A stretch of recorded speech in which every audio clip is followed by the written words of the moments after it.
make it a great one. Just be sure to leave out the doubt. Time to wake up. Hi, I'm Harrison Tash, author and illustrator of Exit Without Leaving. Let me ask you something. How many ideas are floating around inside your business right now? New opportunities, new software, new markets, maybe new hires, new equipment, and just new initiatives. At the same time, what about those half-finished projects, unclear objectives, fires that are just getting started? If you don't capture or narrow down these intentionally, you tend to overtax your team.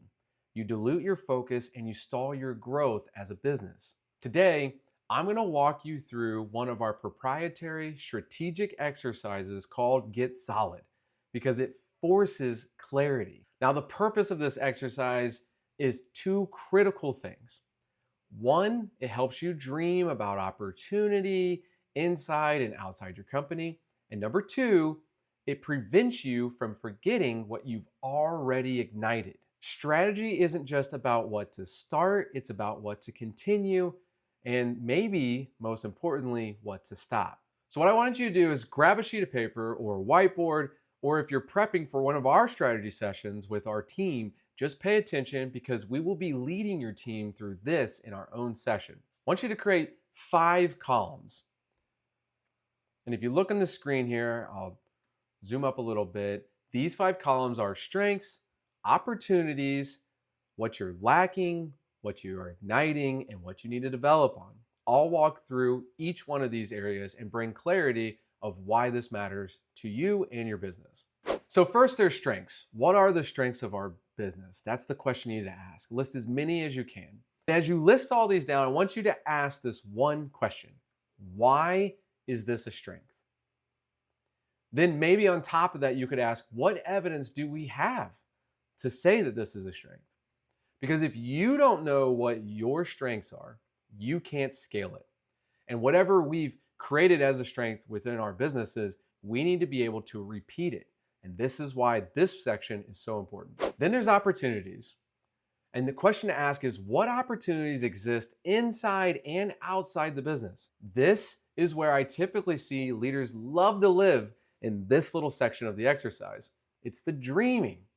But don't commit yet. I want you to keep going in the exercise so that we can get to what's lacking. And the question you ask is, what are we lacking that we need very soon? These are the near-term needs that require resources like time, money, and people. These cost time and money and typically are not the sexy, cool items to pursue, but you can't ignore them. Then you go to igniting and you say, what fires are just getting started? This is an important one. These are objectives already in motion. If you don't account for these, you'll overtax your team, which inevitably will overtax your business. So listing these are very important, and you need your team in the same room to help you decide what these items are. Now, you take what's already in the igniting column and you move them over to the develop on as a team. You have to say, which of these must continue? You might actually let go of a few. We'll get into that in just a little bit, but you got to transfer items that need to go over to the develop on, the fires that need to stay burning, if you will. These ones should align with your vision, and they're the ones worth dedicating resources to. Now what I want to do is walk you through a live example of a HVAC company who's somewhere in the range of 15, 20, maybe 25 million, because these are some of the common problems we see at those ranges. So under strengths, I want you to list what some of those strengths are in your business today. And I'll give some examples here. We can't list everything, but at least give you a few that we can go through. So maybe you have high employee retention. Possibly you have good reoccurring maintenance and revenue. So like the maintenance side of your business where you have some continuity with customers and you help them maintain what you delivered. Maybe that revenue is good and reoccurring. So now that we've listed a few here, we're gonna wanna go on to opportunities. And this is where you list out the inside and outside opportunities within your business. And so this is where you might say an opportunity is to expand into another territory. Possibly it's acquire a smaller competitor. And as you go through that, then you're going to move on to lacking. These are things that you need very soon. So as you look at this as an HVAC company, you're going to say, okay, what do we need right now? Okay, we need a stronger mid level leadership team. Maybe you need 2 new fleet vehicles, right? So you list that down. Now, as you go to igniting, you're going to look at things that you have already ignited, but you don't want to lose track of. Right now, we have a CRM rollout, and possibly you have a leadership training. And then, like we said before, develop on. Now it's like asking, what can we or what should we carry over to develop on? And I want to go over the 3Ds. And this is essentially how we filter down how do we make decisions in our business after going through this exercise. And the 3Ds are this: decision, distraction, and dedication. So now we need to categorize everything that we just put on this list. Now, I'll say that this exercise should take you an hour or two as a team to really do this well. I did it in just minutes to kind of give some examples. But even deciding these 3Ds will take some time because you need to have discussion in the room. So as you're thinking about decisions, these are items that simply need a decision. No major strategy, just a yes or no. And you need to put who owns that decision by what date.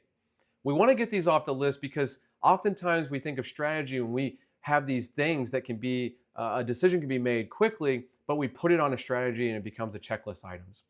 So as we look at this, we want to say, normally you'll go to the lacking category and you'll say, what can have a decision that we just make it now? We have the money, we have the resource, let's just make a decision. So for example, as you look underneath the lacking very soon, you look at it and you say, we need 2 new fleet vehicles. Let's go ahead and make this decision. We have the money, we have the resources, and we need to do it now. So Tom, you're in charge of finding those 2 new vehicles, getting it to whether it's the president or the CEO, and then making a decision on it. And we want to do that by 3/16. Okay. So now you have some decisions on your list circled in blue, and it's already made that you know who and by what date. Okay, so now we're looking at distraction. This is where the red X comes in. The late Michael Porter said, the essence of strategy is choosing what not to do. And like we said, it's all about choices. So now we need to look at and say, what is a distraction and what do we need to mark off the list? So you might look at opportunities, you might look at igniting. You want to go as a team and kind of look through these categories and say, what do we need to mark off?